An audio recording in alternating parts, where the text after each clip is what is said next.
اپنے آپ کو سکون دیں، اپنے آپ کو چین دیں۔ ہم نے اپنی زندگی کو نا ایک مسئلہ بنا لیا ہے، چھوٹی چھوٹی چیزوں کے لیے ہم پریشان ہو رہے ہیں۔ ہم اپنی زندگی کو اس طرح لے کے چل رہے ہیں کہ جیسے کوئی بوجھ ہو۔ اس طرح اپنی زندگی مت گزاریں، اپنی زندگی کو اچھا سا لے کے چلیں۔ آج میری بات چیت کا موضوع یہی ہے کہ اللہ کی دی ہوئی نعمتوں کا شکر ادا کرتے رہیں۔ دیکھیے، جہاں اللہ تعالیٰ نے ہمیں مناسب سمجھا وہاں ہمیں رکھا ہوا ہے۔ جو اس نے ہمارے لیے بہتر سمجھا، اس نے ہمارے لیے یہ چیز بہتر سمجھی، ہمیں وہیں رکھا ہوا ہے۔ تو ہم نے مسئلے کیوں بنایا ہوا ہے؟ ہم نے اس کو مسئلہ بنا کے خود بھی ہم پریشان ہیں، اور ہم لوگ زیادہ سے زیادہ آج کل غیر مطمئن ہوتے چلے جا رہے ہیں۔ ہم سب غیر مطمئن ہیں اور دوسروں کو بھی غیر مطمئن کرتے ہیں، اور خاص کر اپنے بچوں کو، اپنے شوہر کو بھی۔ ہمیں چاہیے کہ ہم اطمینان کا سانس لیں، سکون کا سانس لیں، اپنے ذہن کو پرسکون کریں، اور ہم یہ سوچ کر چلیں کہ جب تک اللہ کا حکم نہیں ہوگا ہمیں وہ کوئی چیز نہیں مل سکتی۔ ہم دنیا میں بہت زیادہ کھو گئے ہیں، دنیا میں حرص بڑھ گیا ہے، دنیا کی چیزیں ایسی ہو گئی کہ لوگ اس کے پیچھے بھاگ رہے ہیں۔ اگر تمہارے پاس یہ موبائل ہے تو میں تم سے بڑھیا موبائل لاؤں گی، اگر تمہارا گھر 1 منزل ہے تو میں 2 منزلہ بناؤں گی۔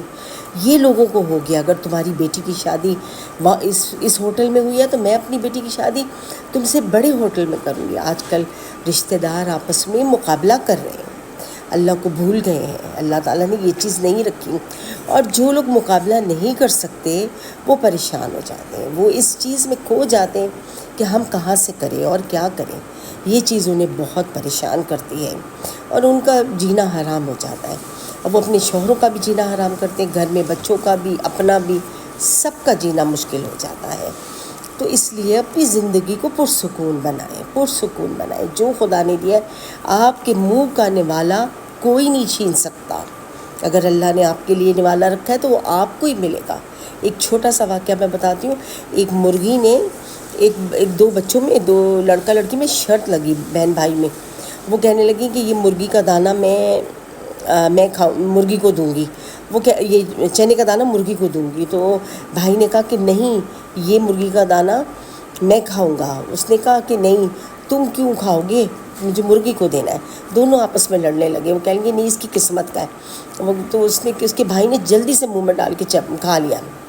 جب اس نے کھا لیا، تھوڑی دیر بعد اس کو اتنی زور کی وامٹ ہوئی کہ اس نے وہ الٹی کر دی، اور وہ مرغی آئی اور آگے وہ الٹی میں سے وہ دانہ چن کے چنے کا کھا گئی۔ تو اس کی بہن نے کہا کہ دیکھا، میں کہہ رہی تھی نا کہ یہ مرغی کی قسمت کا ہے، تمہاری قسمت کا نہیں تھا۔ اگر تمہاری قسمت کا ہوتا تو تمہیں پچ جاتا، تم نے زبردستی یہ دانہ کھایا ہے۔ تو دیکھیں، یہ ایسی چھوٹی چھوٹی مثالیں ہوتی ہیں زندگی کی کہ ہم زبردستی جو چیزیں حاصل کرتے ہیں نا، وہ پھر ہمیں راز بھی نہیں آتی ہیں۔ تو ہمیں زبردستی کچھ نہیں لینا، ہمیں ہمارا رب دیکھ رہا ہے، وہ جس طرح ہمیں چاہے گا ایسے نواز دے گا۔ ہمیں اس کے احکام پورے کرنے ہیں، اس کے راستے پہ چلنا ہے، اور لالچ اپنے دل میں بالکل بھی نہیں لانی۔ ہم جتنی زیادہ لالچ لائیں گے اتنے زیادہ ہم پریشان ہوں گے۔ ہمیں اپنے بچوں کو دین کی تعلیم دینی چاہیے زیادہ سے زیادہ، اور زیادہ سے زیادہ کیئر کرنی چاہیے، اور دین کی طرف لانا چاہیے تاکہ بچے بھی دنیا سے ہٹ کر سوچیں۔ آج کل لوگ اتنا زیادہ دنیا میں آ گئے ہیں، ہم لوگوں نے اپنے ذہن کو، اپنی زندگیوں کو غیر مطمئن بنا لیا ہے۔ اپنے ذہن کو سکون دیں اور اطمینان رکھیں کہ اللہ تعالیٰ جو آپ کے لیے کرے گا بہتر کرے گا۔ خود سے پریشان نہ ہوں اپنی چیزوں کے لیے۔ جو اللہ نے دیا ہے، جہاں مناسب سمجھا ہے وہ اللہ تعالیٰ نے آپ کو دیا ہے۔ جو اولاد مناسب سمجھی ہے وہ دی ہے، چاہے بیٹے ہوں چاہے بیٹیاں ہوں، اس پر شکر کریں۔ یہی آپ کی قسمت میں تھا جو اللہ تعالیٰ نے آپ کو نوازا ہے۔ تو اللہ کا شکر کرتے رہے۔ اللہ نے جو مناسب سمجھا ہے وہی آپ کے لیے چنا ہے۔ ہمیں بس زندگی میں حرص شیطان نے کھلا ہے، تو اس لیے ہم لوگوں کو بہکاتا رہتا ہے، اور ہم اینڈ تک بہک جاتے ہیں اس میں۔ آپ نے بہکنا نہیں ہے، اور اپنے آپ کو مضبوط رکھنا ہے، اور اللہ کی مدد مانگتے رہنی ہے۔ اللہ بذکر اللہ تطمئن القلوب۔ ہم دلوں کو اطمینان بھی اللہ ہی کے ذکر سے ہوتا ہے۔ آپ دیکھیں، جب تک آپ اللہ کا ذکر نہیں کرتے آپ کے دل کو اطمینان نہیں ہوتا، آپ سکون سے نہیں ہوتے، آپ بے چین رہتے ہیں۔ آپ کہتے ہیں کسی طرح میں اللہ کا نام لوں، میں نماز پڑھ لوں۔ کبھی کبھی دل میں اتنی بے چینی ہوتی ہے، اداسی آتی ہے، بہت کچھ یاد آتا ہے۔ بہت سارے لوگوں کو، بچے پردیس میں ہوتے ہیں وہ یاد آتے ہیں، کچھ لوگوں کو ماں باپ بچھڑ جاتے ہیں، وہ یاد آتے ہیں، کسی کو کوئی چاہنے والا یاد آ رہا ہوتا ہے تو وہ ہمیشہ بے چین رہتا ہے، اس کو اطمینان نہیں ملتا جب تک کہ وہ اللہ کا ذکر نہ کر لے۔ اللہ کے ذکر میں ہی اطمینان ہے۔ تو اللہ تعالیٰ خود قرآن میں کہتا ہے اللہ بذکر اللہ تطمئن القلوب، دلوں کو اطمینان صرف اللہ ہی کے ذکر سے ہوتا ہے۔ تو اللہ ہی کا ذکر ہمیں کرنا چاہیے، اور اللہ کہتا ہے کہ تم مجھے یاد کرو، میں تمہیں یاد کروں گا۔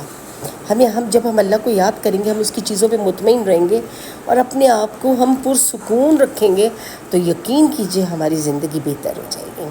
ہمیں اپنی زندگی کو بہتر بنانا ہے، ہمیں اللہ کے راستے چلنا ہے، اور ہمیں اللہ تعالیٰ آگے آنے والے پریشانیوں وقتوں سے، برے وقتوں سے بچائے۔ جو ایک دجال کا وقت آ رہا ہے، اللہ تعالیٰ اس وقت سے ہمیں بچائے۔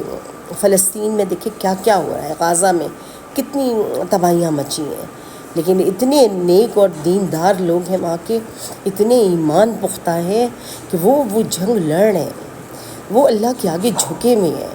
کسی وقت بھی انہوں نے یہ نہیں کہا کہ ہم اللہ سے ہٹ رہے ہیں، وہ اطمینان سے ہیں کہ ہمارا رب ہمیں دیکھ رہا ہے، ہمارے رب نے ہمارے لیے یہ چنا ہے، ہم اس میں خوش ہیں۔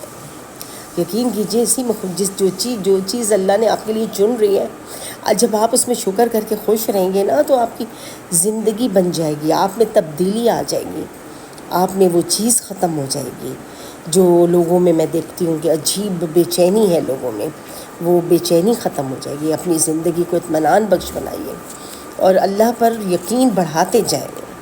جتنا اللہ پر آپ کا یقین ہوگا اتنی آپ کی زندگی مطمئن ہوگی۔ کبھی کبھی انسان ایک جگہ سے بچ کے بھاگتا ہے کہ یہاں پر مجھے بڑی تکلیف ہے، میں یہاں نہیں رہوں گا، میں دوسری جگہ جاؤں گا۔ جب وہ دوسری جگہ جاتا ہے کام کے لیے، تو اس کو پہلی جگہ سے زیادہ تکلیف دہ جگہ مل جاتی ہے، تو پھر وہ اللہ سے توبہ کرتا ہے، کہتا ہے اللہ میرے لیے وہ جگہ ہے پہلی والی ہی صحیح تھی جو آپ نے چنی تھی، یہ میں اپنی مرضی سے وہ چھوڑ کے یہاں آ گیا۔ آپ کو نہیں معلوم، جب آپ تھوڑی سی سختیاں اٹھاتے ہیں اور تھوڑی سی تکلیفیں اٹھاتے ہیں اور صبر کرتے ہیں، پھر اللہ تعالیٰ آپ کو اس کا جو اجر دیتا ہے نا، وہ آپ کے سنبھالے میں نہیں آتا۔ اس اجر کو دیکھ کے لوگ جلنے لگتے ہیں۔ کہتے ہیں اللہ تعالیٰ نے خود الحمد شریف میں یہ بیان فرمایا ہے کہ اللہ تعالیٰ ان لوگوں، انعام یافتہ لوگ ہیں اللہ کے، ہمیں اللہ ان لوگوں میں شامل کرے جو انعام یافتہ لوگ ہیں۔ آپ سوچیں تو صحیح، اللہ انعام کن لوگوں کو دے گا؟ انہی لوگوں کو دے گا جو اطمینان سے اللہ پہ صبر کر کے چل رہے ہیں، اللہ کے راستے صبر کر رہے ہیں، اور وہ اس طرح اپنا گزارا کر رہے ہیں ہر چیز میں، کہیں ان کے قدم نہیں ڈگمگاتے، کہیں وہ نہیں ڈھولتے۔ وہ کہتے ہیں ہر چیز ہمیں جو مل رہی ہے یا جو ہمارے ساتھ ہو رہا ہے، یہ اللہ کی رضا ہے۔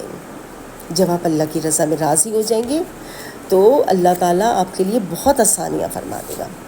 جب ہم اللہ کا ذکر کرتے ہیں تو فرشتے ہمیں چاروں طرف سے گھیر لیتے ہیں آ کے، اور کہتے ہیں کہ ڈھونڈتے ہیں، وہ نکلے ہوئے ہوتے ہیں، ڈھونڈتے ہیں کون سا گھر ایسا ہے جہاں اللہ کا ذکر ہو رہا ہے، کون سی جگہ ایسی ہے جہاں یہ سب ہو رہا ہے۔ اگر آپ نماز پڑھیں گی، آپ اپنا طریقہ کار صحیح رکھیں گی، تو آپ کے بچے بھی رکھیں گے۔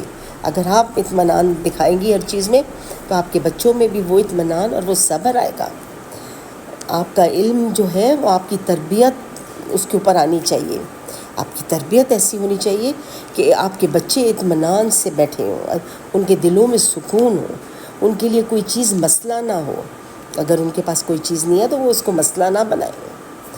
تو یہ جب ہم اپنے بچوں کو یہ سوچ دیں گے، یہ چیز پیدا کریں گے، جبھی ہمارے لیے آسانیاں ہوں گی۔ ہمیں اپنے آپ کو بڑے تحمل سے اور بہت اچھے سے لے کے چلنا ہے، اپنے گھر کو، اپنے بچوں کو، اپنے معاشرے کو صحیح کرنا ہے ہمیں۔ جب ایک پہلا قدم ہم نے اٹھانا ہے، ظاہر ہے کسی ایک نے تو اٹھانا ہوتا ہے، اس طرح ہم مل جل کے قدم اٹھائیں گے۔ تو اپنے ذہنوں کو اطمینان دیجیے، اپنے دلوں کو اطمینان دیجیے، اور زندگی کو مسئلہ نہ بنائیں۔ زندگی اللہ کی نعمت ہے، اس کو آسانی سے گزاریں۔ اللہ ہم سب کا حامی و ناصر ہو، آمین۔